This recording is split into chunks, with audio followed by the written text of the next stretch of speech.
engineer. It's literally blowing out hot air out of that projector, so just fair warning. So you all are a home team audience, so you might know a lot of what I'm going to talk about today, but I'm just going to pretend that you don't. So, but you know, the first question we get, and first of all, I don't even know what's on. I didn't look at the program, but just to introduce myself, I am Ann Marshall, and I've been in this job as executive director of the Grant Library for just a little over a year now.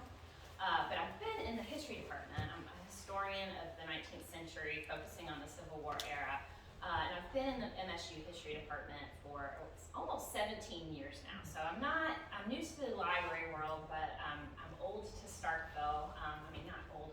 You know, I wasn't born here, but yeah, 17 years. My kids were born here, so I think that counts for something. It's been great being in the library, and I've quickly learned as soon as I took on the job that the first question that visitors have is how in the world a university in Mississippi became home for the comprehensive and definitive collection of Ulysses S. Grant's correspondence and artifacts, as well as the site of a museum that's dedicated to commemorating his accomplishments as a general and as a president. After all, Grant was the man who saved the Union, and Mississippi, as we know, is the second state to secede from the Union. And of course, it was Grant's most brilliant and definitive victory came here in Mississippi with the capture of Vicksburg in 1863, and he also had a large hand in a number of other Union victories in Mississippi, including Corinth, Jackson, Raymond, just to name a few. And after the war, he really fought, I always tell people he fought another war in Mississippi when he was the president. He was largely responsible for policies that helped crush the Ku Klux Klan in Mississippi, and for extending a sustained federal military presence in Mississippi during the Reconstruction era to reinforce those Reconstruction amendments that were passed, which of course made him not very popular with white Southerners. So given all this, the surprise is understandable. So I'm going to tell you a little bit about the unlikely road to that the Grant collection took to get here in Mississippi, and tell you a little bit about our mission and what we have going on at the library now as well. So the collection of Grant memorabilia and correspondence that's now in Starkville started out as the project of pretty much one man named John Y. Simon, who was who's a noted historian of the 19th century, and he taught at Southern Illinois University in Carbondale for a very long time. And while he was there, he amassed this huge collection of Grant correspondence and he amassed this huge collection of Grant correspondence in the interest of putting together this what eventually became a 32-volume edited collection of Grant's papers. And so in the interest of doing this, he collected copies of every letter that Grant wrote or received. And these were all housed at Southern Illinois, but while they were there, they sort of functioned as a private collection. Like, you couldn't really just roll into the library, you know, show your research credentials and go in. You kind of had to ask for permission from him. So when Simon retired from Southern Illinois in 2008, the university decided they didn't want to support the collection anymore. It took up a lot of space. They had to hire a lot of staff to work on the editorial projects. And so, and at that point, the collection, even though Simon was overseeing it, it actually belonged to the Ulysses S. Grant Association. And so the Grant Association was basically tasked with finding a new home for it. And that is where my predecessor, John Marszalek, who I know many of you probably know, stepped in and kind of saved the day.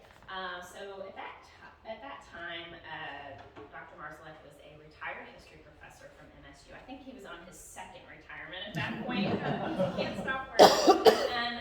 And of course, he taught at MSU for 25 years and wrote extensively on Civil War history, was particularly known as a great military historian. He was also at the time the executive director of the Ulysses S. Grant Association, and he thought that MSU would be an ideal place for this collection. So in 2009, he approached the incoming president, Mark Keenum, to see if this was something that Dr. Keenum and the university would get behind and be interested in. And so Dr. Keenum jumped at the opportunity. And as you all probably know, Dr. Keenum is a native of Corinth, Mississippi himself. So he, of all people, knew what Grant had done in Mississippi, but also how big of an impact that Mississippi had on Grant's career. And so he famously puts it,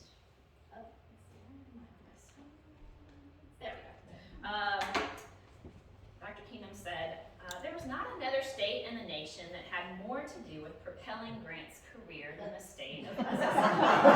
That's very true, right? It was Grant's success here in Mississippi that earned him the special gratitude and confidence of President Lincoln and propelled him to a much larger, grander role in leading the Army during the war. Afterwards, with his celebrity, it propelled him into being the President of the United States. It is most appropriate and fitting for his library to be located in the great state of Mississippi. And to further underscore the appropriateness, Dr. Keenum likes to invoke one of Lincoln's most famous orders that he gave to Grant in August of 1864 during the Overland Campaign. And this is after Grant had had a lot of success, of course, in Tennessee, Mississippi, then back in Tennessee again, in Chattanooga, and then Lincoln calls him over at the end of 1863, puts him in charge of the Army of the Potomac in 1864. And so it's during this Overland Campaign where Grant is commanding the Army of the Potomac in Virginia.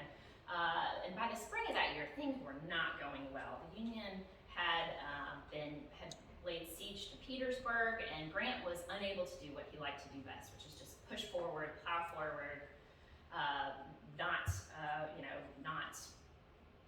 let any obstacles or armies stop him. And so he was tenaciously trying to do this, even though he was laying siege and casualties were mounting. He was getting a lot of criticism from the northern public because of these mounting casualties. But he was holding tight where previous Union commanders had retreated. And so Lincoln wrote him, telegrammed him, in support. And he said, I've seen your dispatch expressing your unwillingness to break your hold where you are. Neither am I willing. Hold on with a bulldog grip and chew and choke as much as possible. So, of course, I like that, right? And this really wasn't the first time. Lincoln wasn't the first time to sort of invoke a bulldog as a comparison to Grant. Lots of people have been doing this, including the artist who did this cartoon here. And you can see we've got Grant here looking at Lincoln, and Lincoln's telling him to hold tight. In the background, you've got the road to Richmond. You've got these other dogs in the doghouse here. We've got Lee and Jefferson Davis.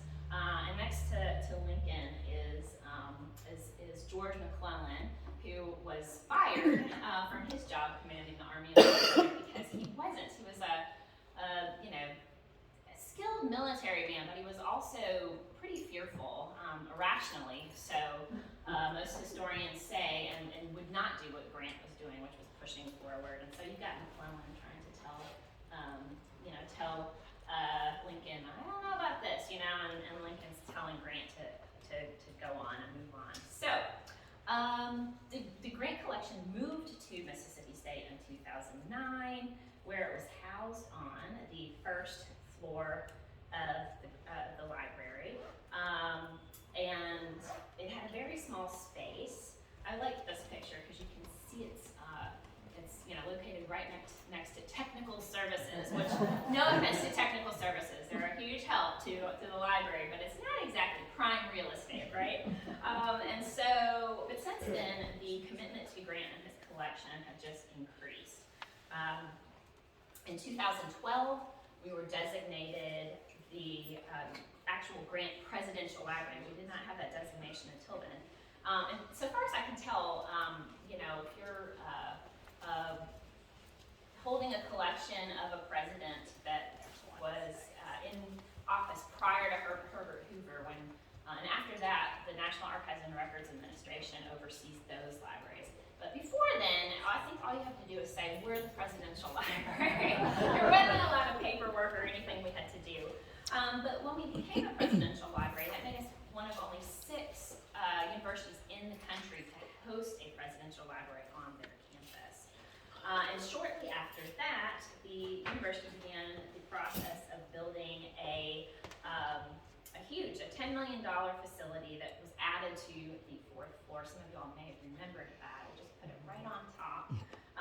And in that process, I mean, the MSU leadership and also the staff of the library, former Dean Francis Coleman, Stephen Canetto, the whole library leadership was so, put so much, sort of blood, sweat, and tears into this project and really got behind it.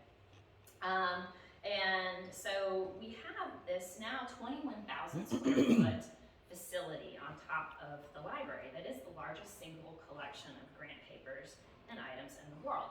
We have over 15,000 linear feet of grant correspondence, research notes, artifacts, photographs, scrapbooks, as well as 4,000 monographs or history books about Grant. And here's a look at our cold storage area where we have all these racks of things that we don't have space to show out in our museum. And it's so cool. So even though most of the originals of our items are housed in other repositories around the country, you can imagine that if you're a grant researcher, it's going to be really helpful to go to a place where they're all in one spot. So if you're, Ron Chernow over here on the left, and he came and stayed for over a month back when he was writing his grant biography. You would know, you don't really mind using photocopies of the items. You don't care if they're the original because you're just glad that they're in one place and you're not flying all over the country, right, trying to track them down. And so, yes, he did come here and work before publishing his biography of Grant that came out in 2017. He came back later. Some of you may have even gone, did anybody come back when he talked? And had his book signing. And I love this because this picture shows, the picture on the right shows our students lining up to get their book signed. Even though you can see the woman in the back here, she's got her copy of Hamilton. She's still at it, but we don't care, right? We're just glad when undergraduates are reading. So, and so other researchers who have come are Ron White, another great biographer, and Brett Baer came a few years ago as well. The museum also worked closely with the production company that made the Grant miniseries that appeared on the History Channel in 2020. Our library staff fielded research questions and helped to locate photographs and other items that were used in the production. So in addition to providing research materials to scholars, the library is also dedicated to producing publications about Grant. So after they finished up the last edition of the volume of the Grant papers, they turned to an annotated version of Grant's memoirs. And this was a project overseen by Dr. Marzalek and fellow editors David Nolan and Louis Gallo. And they published an edited edition in 2017 with Harvard University Press. And if you're not familiar with Grant's memoirs, they are truly remarkable. They were widely considered to be the best presidential memoirs in U.S. history, even though he doesn't write about his presidency at all. It's all about his military, young years and his military career. But they're made all the more compelling because, as some of you may know, Grant wrote them as he was dying. He wrote them in record haste when he was in agonizing pain. He had throat cancer, and just about the time he learned that he had been diagnosed with throat cancer in 1884, He also lost all of his money in what we would today consider a Ponzi scheme. Grant was good at a lot of things, but he wasn't a great man with money. He was a very trusting individual, and basically he and a couple of his sons got swindled out of all of their money in this kind of early Ponzi scheme. And so the memoirs became a way for him. It was the only way he was going to be able to leave his beloved wife Julia with any kind of living, any kind of money to live on after he had passed away. And so he wrote them. Really, it was a race against time. You can see him here all wrapped up, miserable and in pain, scribbling away, writing, and he finished them just 3 days before he died in 1885. And when I look at them, I'm very chastened because I've been working on the book I'm writing now for 8 years. He managed to write his memoirs in 2 volumes of memoirs in less than a year. So the version that the editorial team at MSU published was the first fully annotated edition. The following year, they produced a much smaller, much thinner, sort of primer on Ulysses S. Grant called "Hold On with a Bulldog Grip."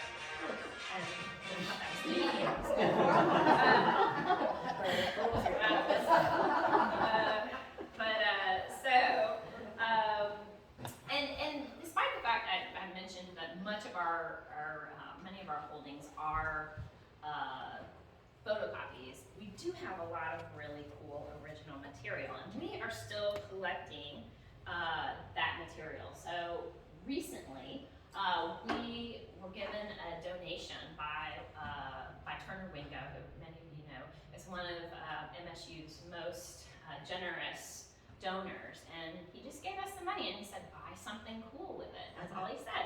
So that was exciting.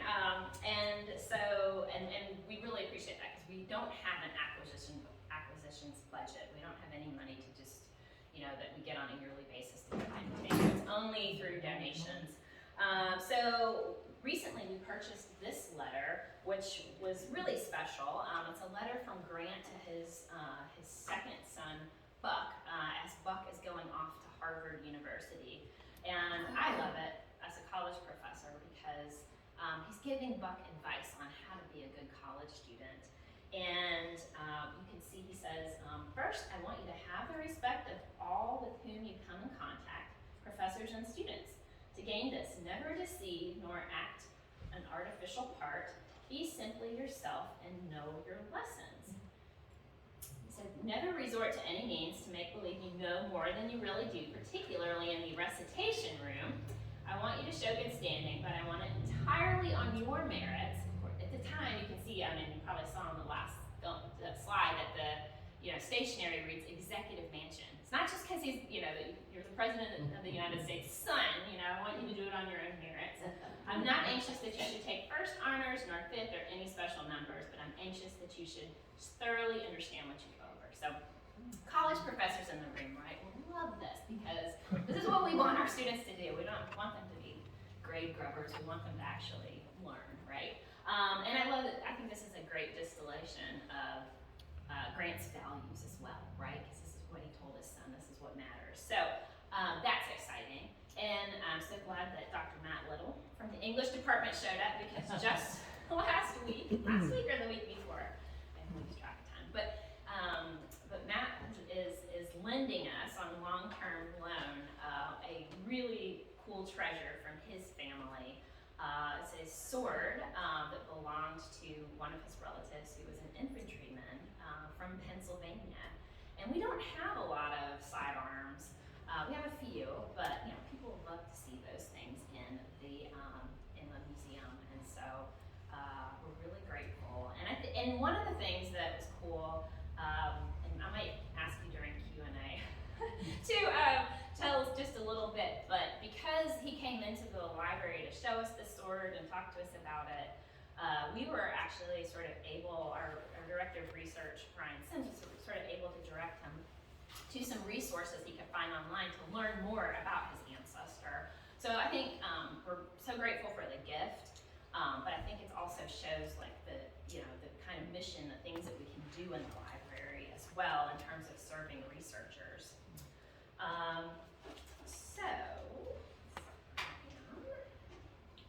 So the most visible portion of our library is the museum, which attracts thousands of visitors a year.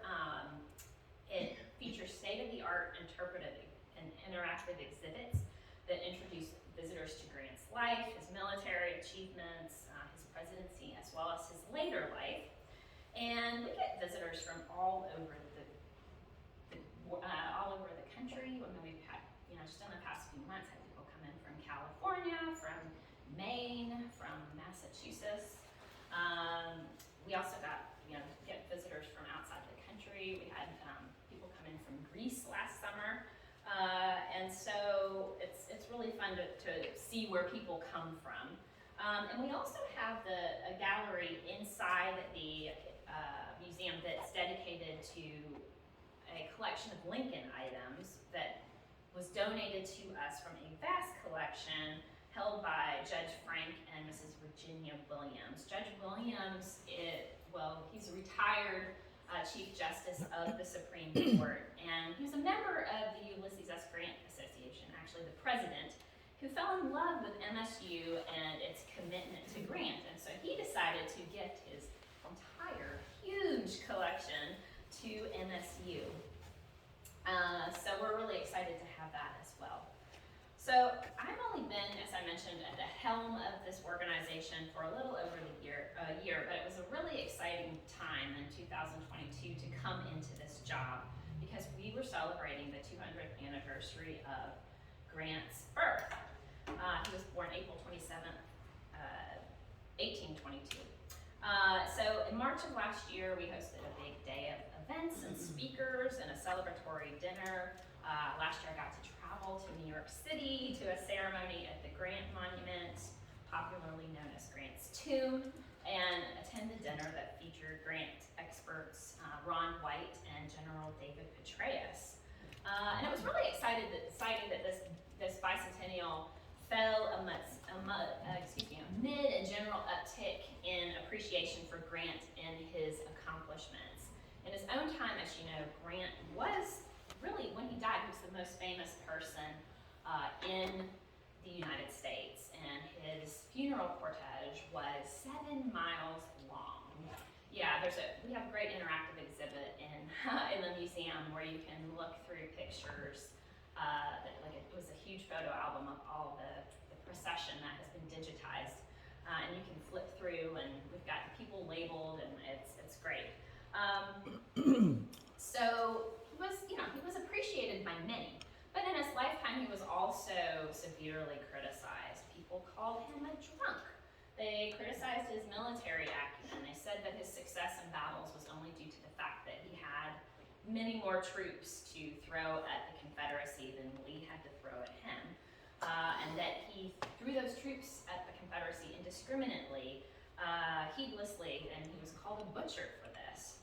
He faced even more criticism during his presidency, which was indeed plagued by a number of scandals, and people accused him of being a corrupt politician. You can see there are these two political cartoons that I have up. The one on the left is by famous cartoonist Thomas Nast, and it's a relatively sympathetic vision of Grant. Here he is under all of these burdens, right, that he's got heaped up on his back. Here he's, there's buzzards hovering, he's being chased by dogs. He's sort of beset with all of these problems. The one on the right is a less sympathetic cartoon. You've got the picture of the drunken Grant careening from lamp to lamp.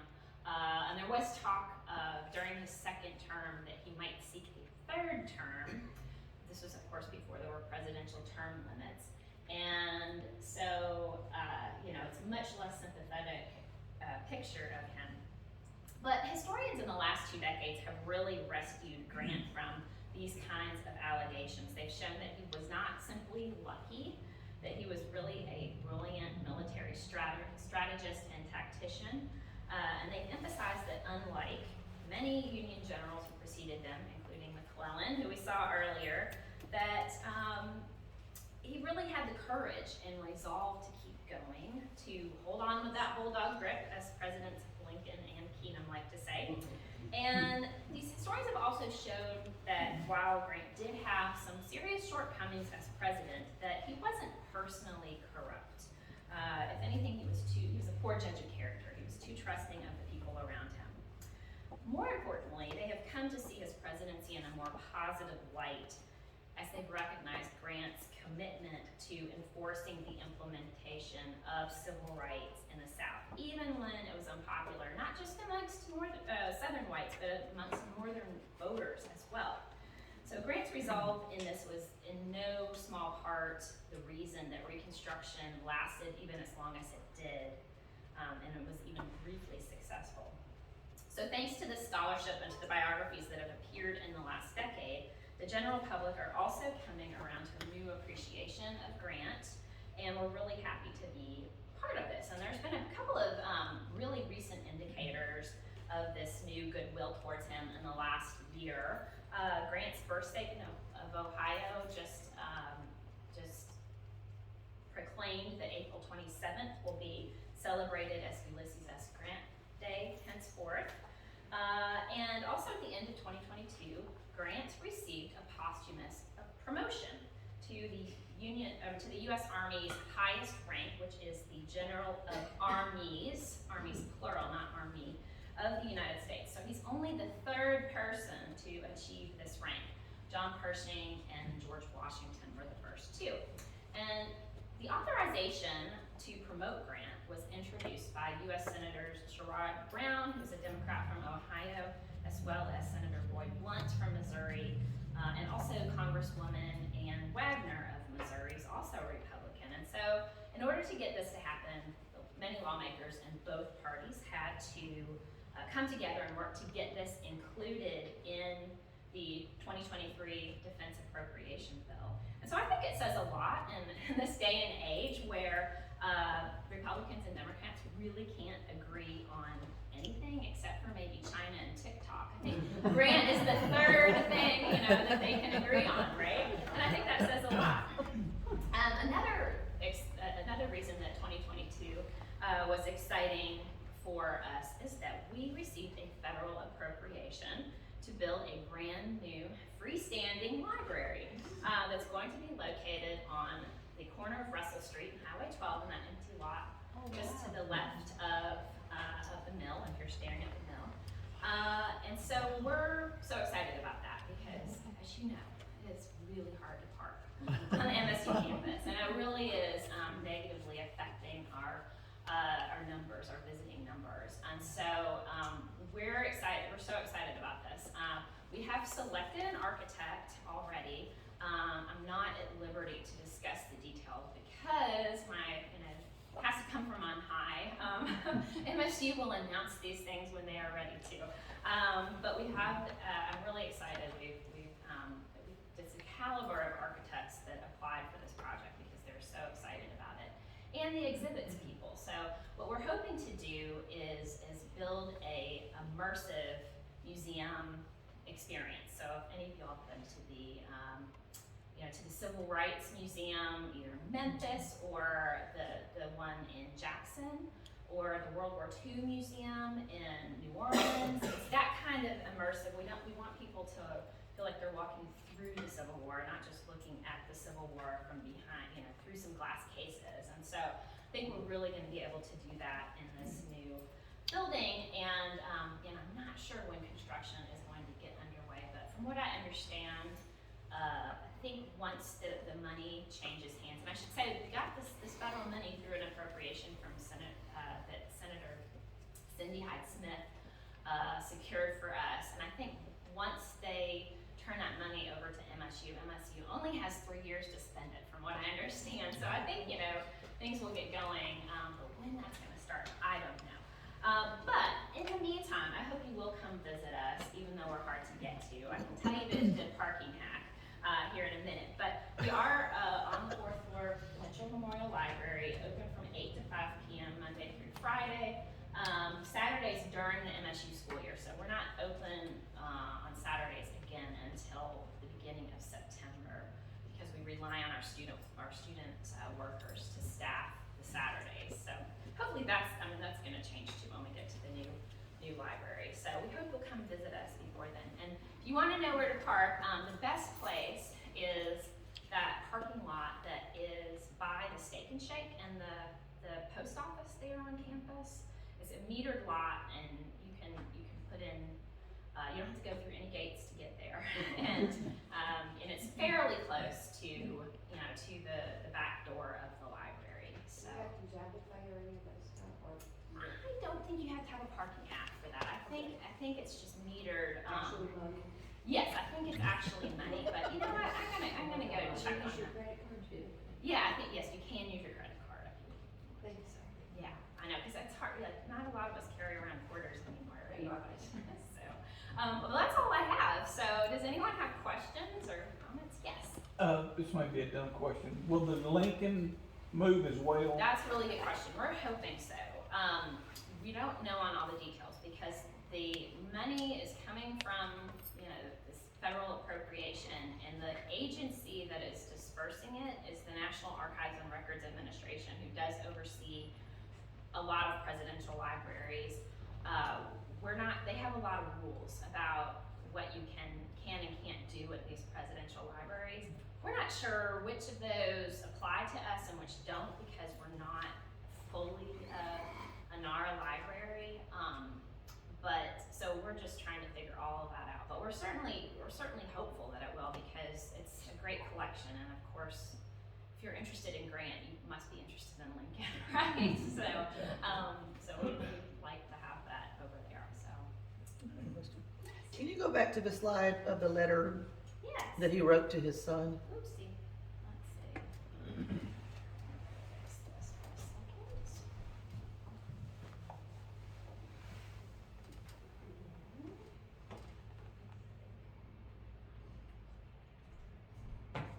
There we go. The first page or the second? That second page, so he signed it off affectionately. Does that say U.S. Grant? Yes. It's not Dad. Just in case, just in case Bob has forgotten who his dad is. Yeah.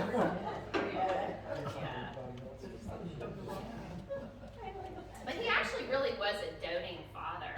That's one of the things I think has been so endearing about Grant, is that he was really, he had the most loving relationship with his wife, Julia, and that's really, special to see, play out across the correspondence, and they really have this like enduring, love for one another, and he doted on his kids too. To the point where he might have trusted his kids. His Buck ends up being one of the sons that gets his dad into this Ponzi scheme, and Buck loses his money too. So, he was close with his children. So, Thank you. yeah. Other questions, or is everyone just too hot? What about this, Grant descendants, have they been to the library? Yes.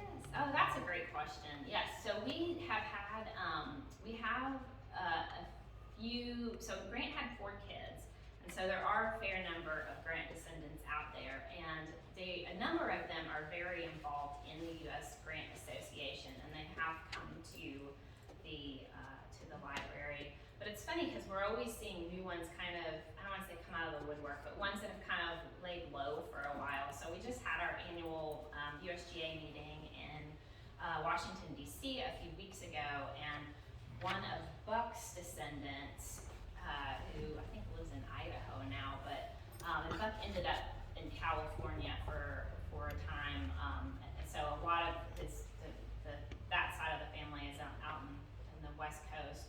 And he came, and he hadn't had anything to do with the USGA for really, I think he belonged, but he didn't really do anything. So, they're getting, involved, and we're hoping that the younger generation, because people tend to be in their 50s, 60s, 70s, and they're really trying to get their kids and grandkids to be involved. So we always think it's great. And they're really, of course, one of the sources of our artifacts as family members who give us things that belong he's gonna talk about it, so. Oh, yes, okay. Matt, can you tell us a little bit, sorry.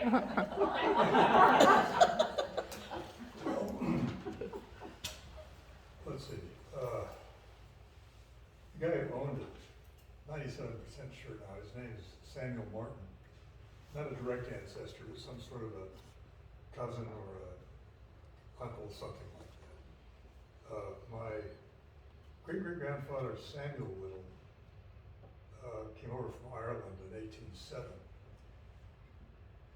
He had a bunch of, the Little's been kicked out of Scotland in the 17th century. Northern Ireland. Anyway, he married a woman who was a Martin. And there's been a connection there for a lot of years. I'm still not quite sure what it was.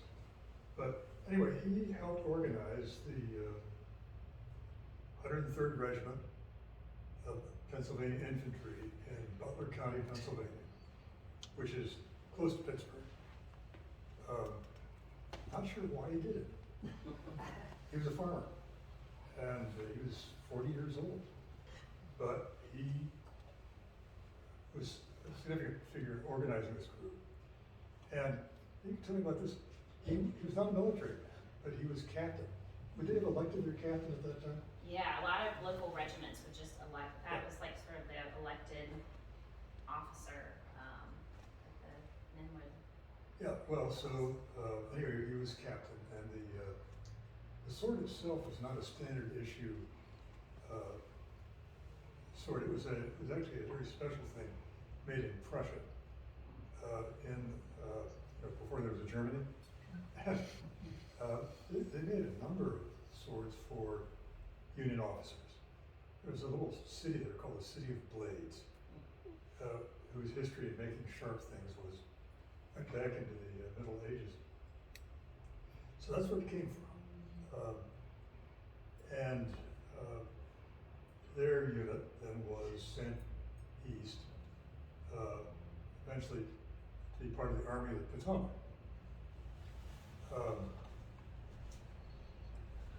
But before he saw combat, in June of 1862, he died very suddenly of disease, which killed, I think, more people in those days than bullets did. But anyway, somehow the sword got back to Western Pennsylvania, eventually ended up in my grandfather's house, and now it's in a better place than my house. We took them back to show him where we would store it, and you have to get behind those Well, several yeah, locked doors to get. yeah, I mean, it's much safer there than it would be in my house. And I'm glad that more people are gonna be able to appreciate it. Yeah, we're hoping to have it on display hopefully by the end of summer, so, yeah. Does it have to be cleaned up or? Well, I'm gonna ask for advice about that. It's in pretty good shape. It's in very good shape. Yeah, I don't know. Matt, it would be.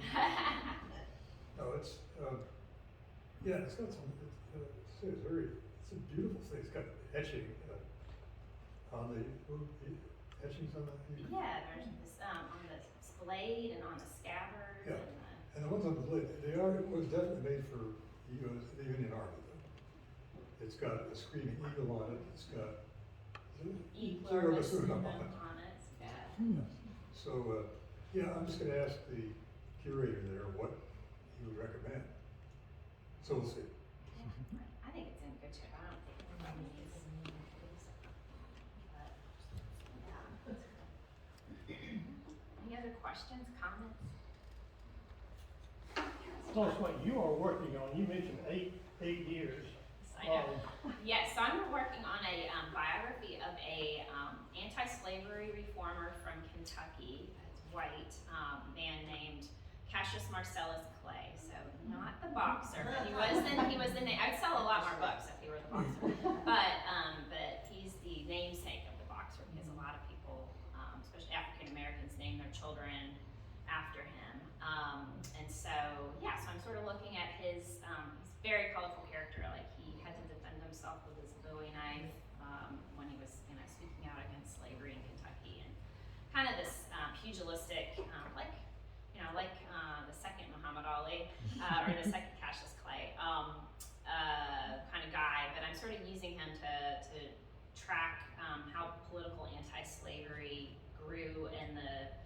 United States before the Civil War and then how it dissipated after the Civil War, and what happens. So he ends up hating Grant, because he thinks Grant is overriding states' rights by having troops in the South after the Civil War and peacetime, and for other reasons as well. But so that's the project. I'm hoping I'll have a complete draft.